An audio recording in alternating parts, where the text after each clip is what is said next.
see the resources given to us, not just for our own, but also for us to share. I think it's good that we should give to people who are in needs, whether it be in the church, whether it be the people who need it in our community.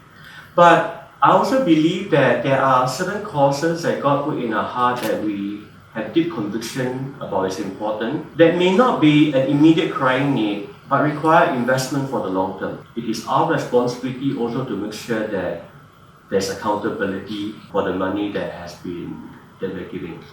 But giving is not just about money. I think we need to think of our giving in terms of giving of ourselves. For many of the people here in Singapore, particularly our friends, our colleagues, our neighbors, our community, they don't need our money.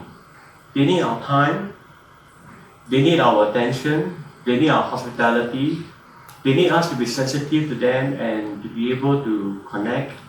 So you may not give away your money, you're spending the money so that you can free up yourself to do something with or for somebody or together with them in a way that actually is much more meaningful than giving them the money. So think of it much more creatively. Managing money reveals our values, reinforces our principles, it builds our character. It is a good testing ground. A lot of what you say you believe get tested when you make decisions about money. Living is more important than money, relationships are more important than material things. I think we all know that, and oftentimes we learn that only when we make big mistakes. Then we realize that it's not worth the trade-off. If we put our faith, our trust, and our security in money, we will be disappointed. And our faith in a God that's really sovereign and in charge of even our capacity, we forget. Their capacity to earn the money itself is not within our control.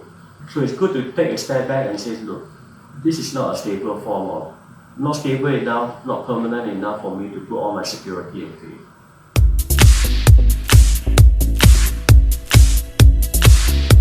Why is it important for us to manage our money matters well? Because the whole concept here is about stewardship.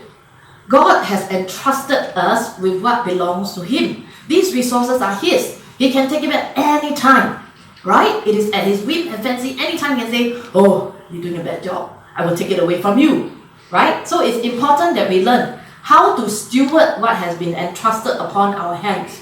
It's not about whether we're being given much or little. It's about the faith that's involved in handling it. You need to hopefully come to this phase where the Master says, well done, good and faithful servant. You have been very faithful with the little things. I will henceforth put you in charge of many. This is one of my favorite Bible verses to reference why we should not get ourselves in an issue such as credit card debt, because it's a reflection of our desires. What is it that we're thinking to store up? What is it, right? If we're thinking about storing treasures on earth, then okay, we are getting ourselves into trouble because it's not of value in the perspective of our Lord. The rich rule over the poor, the borrower is slave to the lender. The people that come to me for counseling are bordering depression. Why? Because they feel enslaved to their debt. I want you to live a life of abundance, right? The Lord says it's not to be lived in this way where you feel you're enslaved to a debt.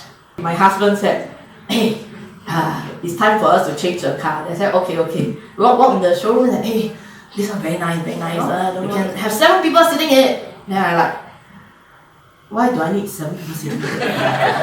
I said, so what are we doing with a car that's so big? That guzzles the petrol? Right or not? What are we doing? And yeah, I said, okay, you know the price of this big car, I can buy the price of this small car and a second-hand smaller car. So I told him, does it make more sense to have 2 small cars as opposed to 1 big car? And he said, oh yeah, it makes sense. Then after that I told him, rubbish, why do we need 2 cars in Singapore? Correct not?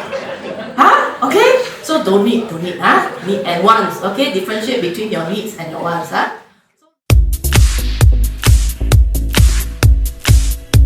So, let's start. Shout out the answer. Ready? 1, 2, 3. If there's a will, no, there's money. Okay? First part says the Lord set your house in order, for you shall die and you shall not recover. The Bible recognizes that. Peace and end, right? Recognizes. So Your IC got date of issue, right? Got date of expiry? Even they don't even know when you die. Right? So, we know there will be a time. It's just that we do not know the timing, what when.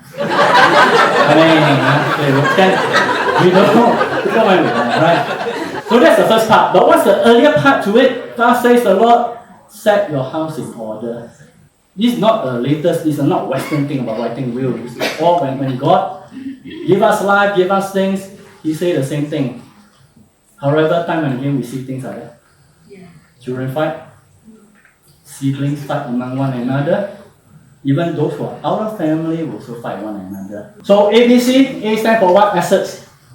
B stands for beneficiary. C stands for court order. Now, when my clients meet me, not only we write about the will, I explain the court order process. Then they think, they say, well, better don't ask my wife to be executor. Or my husband. Possible, because I walk through the court process. That's finally the choice of executor. Get a will, you can DIY. If not, look for professional help. Some of us say, I don't need, I can do myself. Yeah, you can do yourself. Be careful. I give my children half I can. Then your house will end up half like that. Yeah?